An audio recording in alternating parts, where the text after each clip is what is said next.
Hello friends, welcome to Bangera's cooking channel.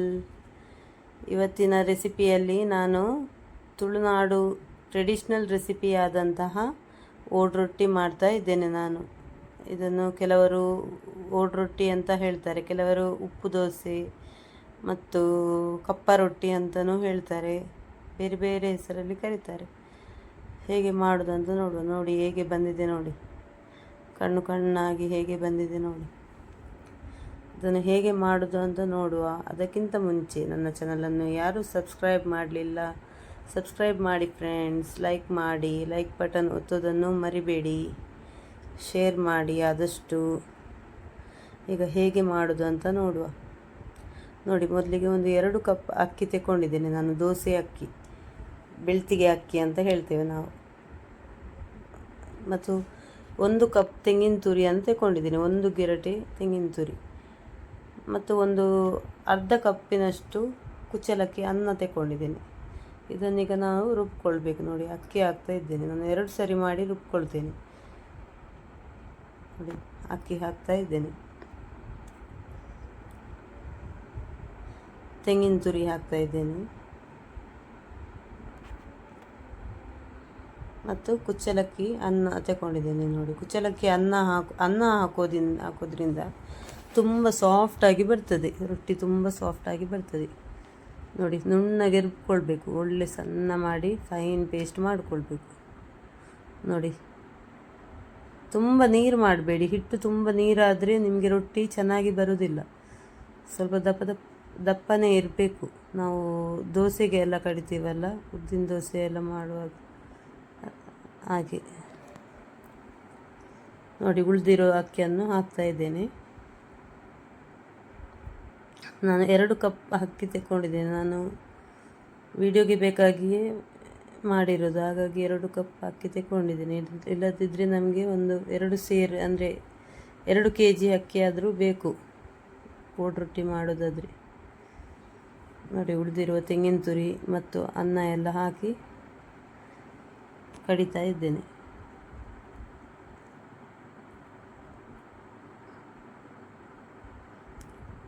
ಒಳ್ಳೆ fine paste ಮಾಡಬೇಕು.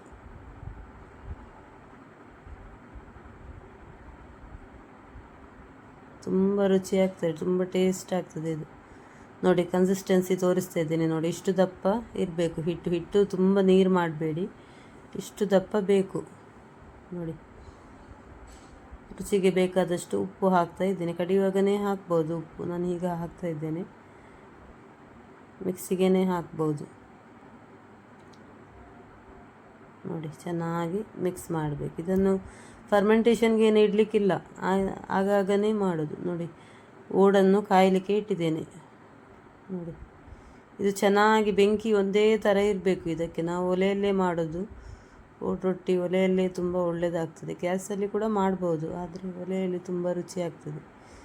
ಒಳ್ಳೆ ಕಾದ ಮೇಲೆ ಇದು ಓಡು ಚೆನ್ನಾಗಿ ಕಾದ ಮೇಲೆ ಉಯ್ಬೇಕು. ಇಲ್ಲಾಂದರೆ ನಿಮಗೆ ತಣ್ಣಗಿದ್ದರೆ ಏಳುವುದಿಲ್ಲ, ರೊಟ್ಟಿ ಏಳುವುದಿಲ್ಲ. ಅದಕ್ಕೆ ಚೆನ್ನಾಗಿ ಓಡು ಕಾದ ಮೇಲೆ ರೊಟ್ಟಿ ಹಾಕಬೇಕು.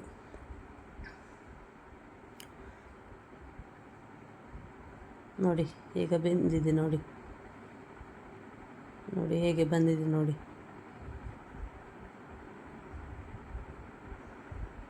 ತುಂಬ ಚೆನ್ನಾಗಿ ಬಂದಿದೆ ನೋಡಿ. ರಪ್ಪ ಅಂತ ಹೇಳ್ತದೆ ಇದು. ನೀವು ಒಂದು ವೇಳೆ ಕಚ್ತದೆ ಅಂತ ಹೇಳಿ ಒಂದು ವೇಳೆ ಹೇಳುವುದಿಲ್ಲ ಅಂತ ಇದ್ದರೆ, ಮುಂಚಿನ ದಿವಸ ಗಂಜಿ ನೀರನ್ನು ಹಾಕಿ ಇಡಬೇಕು. ರಾತ್ರಿ ಬೆಳಿಗ್ಗೆ ಮಾಡೋದಾದರೆ ರಾತ್ರಿ ಗಂಜಿ ನೀರು ಹಾಕಿ ಇಡಬೇಕು. ಬೆಳಿಗ್ಗೆ ರೊಟ್ಟಿ ಮಾಡುವಾಗ ಚೆನ್ನಾಗಿ ಏಳ್ತದೆ. ನೋಡಿ, ಮತ್ತೊಂದು ರೊಟ್ಟಿ ಹಾಕ್ತಾ ಇದ್ದೇನೆ. ನೀವು ಹೊಸದಾಗಿ ತರೋದಾದರೆ ಓಡು ಅದರಲ್ಲಿ ಗಂಜಿ ನೀರು ಹಾಕಿ ಕುದಿಸಬೇಕು. ಕುದಿಸಿದರೆ ಚೆನ್ನಾಗಿದೆ ಇದು ರೊಟ್ಟಿ, ಚೆನ್ನಾಗಿ ಹೇಳ್ತದೆ ಅದರಲ್ಲಿ. ನೋಡಿ, ತುಂಬ ಚೆನ್ನಾಗಿ ಬಂದಿದೆ ರೊಟ್ಟಿ, ಚೆನ್ನಾಗಿ ಬಂದಿದೆ. ನೀವು ಮನೆಯಲ್ಲಿ ಟ್ರೈ ಮಾಡಿ ಫ್ರೆಂಡ್ಸ್, ಹೇಗೆ ಆಗಿದೆ ಅಂತ ತಿಳಿಸಿ. ಗ್ಯಾಸಲ್ಲಿ ಕೂಡ ಮಾಡ್ಬೋದು, ನಾವು ಒಲೆಯಲ್ಲೇ ಮಾಡೋದು. ನೋಡಿ, ತುಂಬ ಚೆನ್ನಾಗಿ ಬಂದಿದೆ. ಕೋಳಿ ಪುಡಿ ಮುಂಚಿ ಮೀನು ಪದಾರ್ಥದೊಟ್ಟಿಗೆ ಎಲ್ಲ ತುಂಬ ಒಳ್ಳೆಯದಾಗ್ತದೆ ಇದು ಓಡ್ ರೊಟ್ಟಿ ನೋಡಿ.